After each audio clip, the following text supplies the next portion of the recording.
ফুল আমি সব কিনে নেব, আবার ওকে আবার গিফট করব। তো এই হচ্ছে তোমার টাকাটা। তো তুমি এবং আলী ভাই উনি অনলাইনে আসতে চায় না, ঠিক আছে?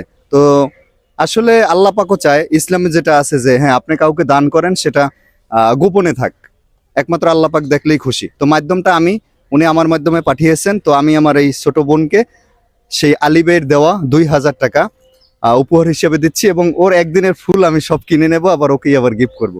তো এই হচ্ছে তোমার টাকাটা। তো তুমি খুশি? হ্যাঁ। হ্যাঁ, ধরেন আন্টি, ধরেন টাকাটা। আপনারা খুশি? এখন যে পার্টটা সেটা হচ্ছে আমি আজকে কয় টাকার ফুল কিনছো? আজকে কয় দিয়া 500 টাকা। 500। 500। আচ্ছা, ওটা যাই হোক, ওটা তো আছি। সব ফুলগুলো আমাকে আমাকে দাও। এটা হচ্ছে ধরেন এই মুহূর্তে আমি হচ্ছি সেই আলী ভাই যে ওকে টাকা গিফট করছে। এটা একটু ধরেন তো আন্টি, আমার দিকে একটু ধরেন।